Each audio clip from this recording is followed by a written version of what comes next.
संपूर्ण नियोजन जो आहे तो नागरिकांना सुरक्षित ठेवण्यासाठी सगळ्या नियोजनाचा पुनर्विचार करणं आवश्यक आहे। आता पुन्हा काही ऍक्शन जी आहे ती सुरू झालेली आहे आणि हातात महाराष्ट्र पोलिसांचे जे काही ढाली आहेत ते घेऊन वन विभागाचे कर्मचारी आणि त्यांच्यासोबत पोलीस आहेत आणि डार्ट मारण्यासाठीचे जे कर्मचारी आहेत ते पुढे सरसावत आहे आणि बिबट जो आहे तो आता कुठल्याही भागातून दिसत नसल्यामुळे पुढे होऊन ते त्या इमारतीच्या गच्चीचं अवलोकन करत आहे।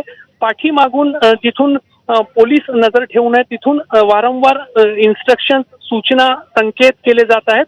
मात्र सध्या तरी जे काही बिबट ला जेरबंद करण्यासाठी त्याला बेशुद्ध करण्यासाठी जो चमू पुढे सरसावलाय त्यांची बॉडी लँग्वेज पाहून जो एक निष्कर्ष आपल्याला काढता येतो की त्यांना तिथून बिबट जो आहे तो दिसून येत नाही।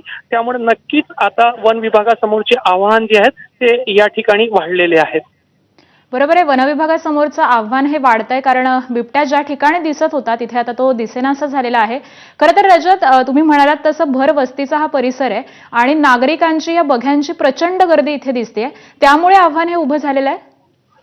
नक्कीच आव्हान त्यामुळे निर्माण होत आहेत आणि आता पोलीस दुसऱ्या पद्धतीने आणि वन विभागाची रेस्क्यू टीम आहे दुसऱ्या पद्धतीने काही नियोजन करत आहेत आणि आता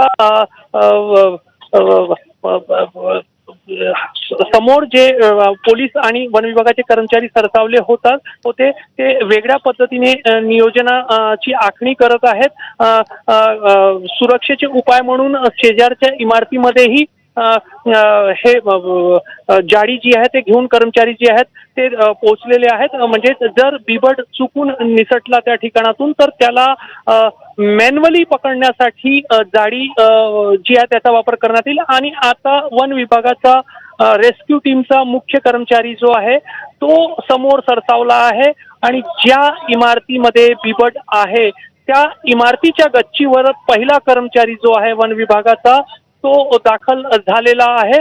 त्यामुळे नक्कीच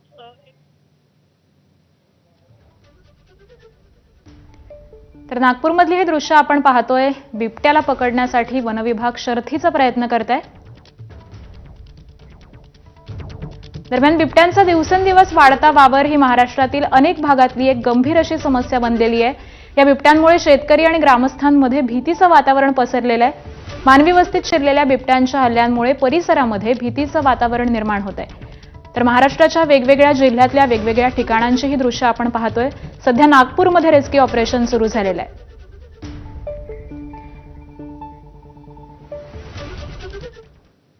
आणि यानंतर आपण इतर काही बातम्यांचा आढावा घेऊयात।